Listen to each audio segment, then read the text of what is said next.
Again, I remind you, this is the Baltic Sea, and you have the ship's island is closest to us there to the right, and that is where you can see the Red Fortress also.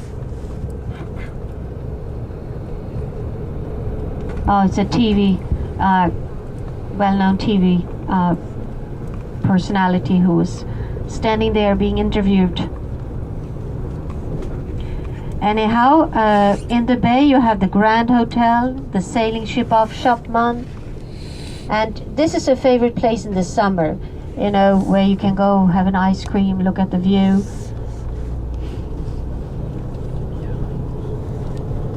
Look at these buildings here to the left. You see some of the older buildings on this island. They go back to 250 years. Very well maintained, apartments inside, and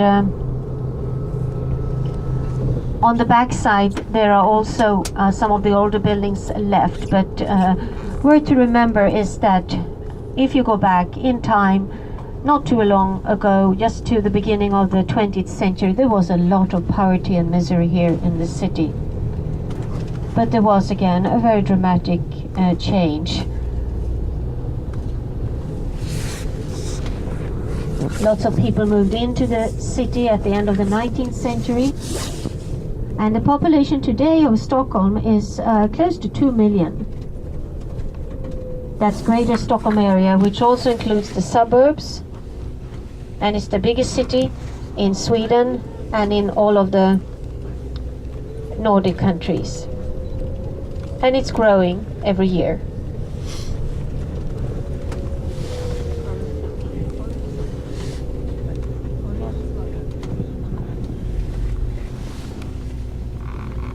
So as you can see here in the inner harbor, the Baltic side, the water is not frozen, and there is, however, other parts further out in the archipelago where also the Baltic freezes.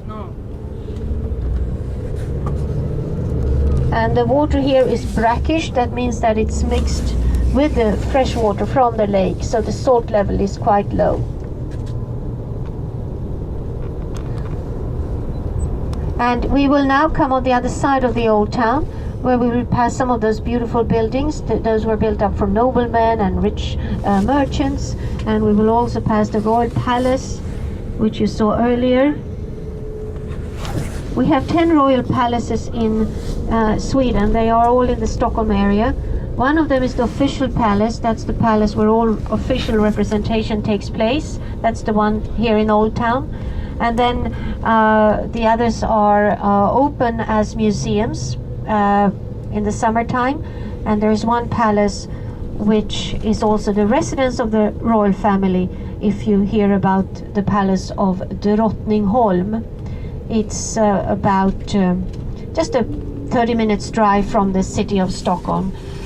It's on an island in the lake. So it's not too far away, and that's where the king and the queen live. The head of the state is the King of Sweden, whose name is Charles Gustav XVI Bernadotte.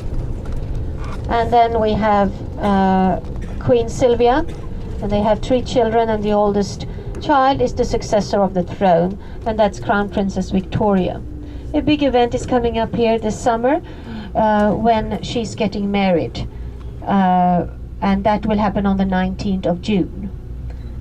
And the venue for this is the cathedral in the Old Town.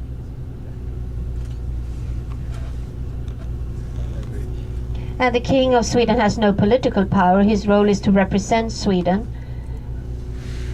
but he is the head of the state. The ancestor of the present king is the man you see on the statue here. And he was actually originally from France.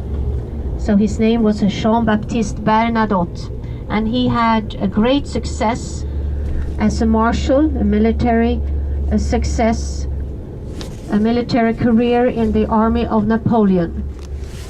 For different reasons he was chosen to be King of Sweden, and came here in the early 19th century and was crowned in the cathedral and he is the ancestor of the present king. So the last name of the royal family is still Bernadotte, after this Frenchman. And as we now have come into the old town, and on the island, the old town, if you remember, I told you about the ferry boat that you can take from Old Town across over to Djurgården Island. This is the ferry stop here in front of us, and I see the ferry there heading towards the island.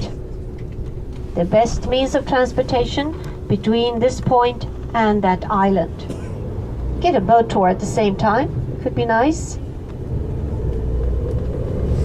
And this is the eastern part of the old town, and soon we will pass the Royal Palace. The Royal Palace has lots of museums. However, the apartments that are usually open for visitors are closed now during this month, up to mid-February, I think. So they are used, they are for official use right now. But you have an armory museum, you have a treasury, you have also the museum of the old castle to look at, because before this palace there was an old castle called the Three Crowns Castle, which stood on the same place, and that first one was destroyed by a fire in 1697, a very well-known event in our history.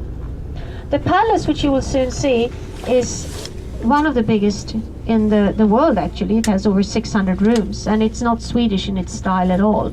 It's all in Italian Baroque style, even though the architects were Swedish, and it was finished in 1754. By far the most well-known attraction in connection to the palace, that's the guards, the changing of the guards. So at any time you come up here, day or night, winter or summer, you will see the guards outside the royal palace. And there's a parade in the summer, there's changing of the guards a couple of times a week in the winter. So here's the palace. Up there to the left is also the cathedral. And that cathedral, that church is closed now. It's one of the oldest buildings in Stockholm, but they are preparing for this wedding I mentioned. So they have to renovate the inside of the church for the wedding, the royal wedding, on the 19th of June. Well, we come back here on the same bridge, so I remind you, you have the Parliament building there to the left. Back there we have a few governmental buildings. I mentioned earlier the Foreign Office in that yellow building, and we have the Opera House in King's Garden, and then we have the Grand Hotel here and National Museum of Art to the right.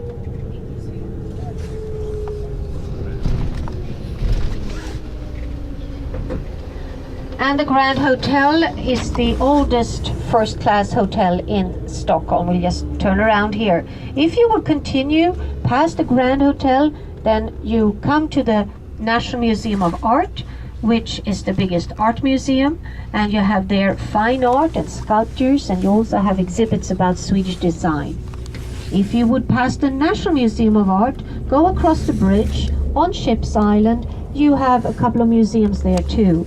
You have the Museum of Modern Art, you have the Museum of East Asian Art, as well as the Museum of Architecture. So that's out on Ship's Island.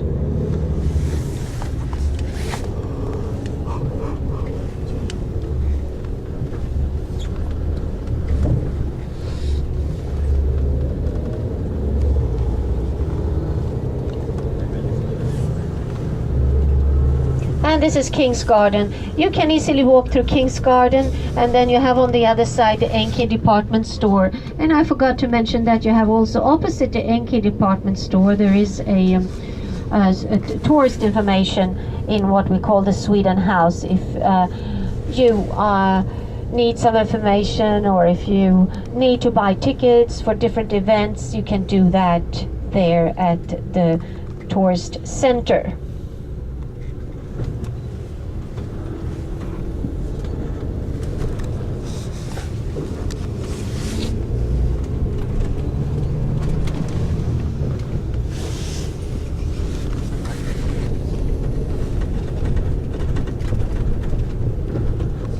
Well, as you can see, we are back here in the business center. Now this time we will come and pass the central train station, and then slowly make our way back to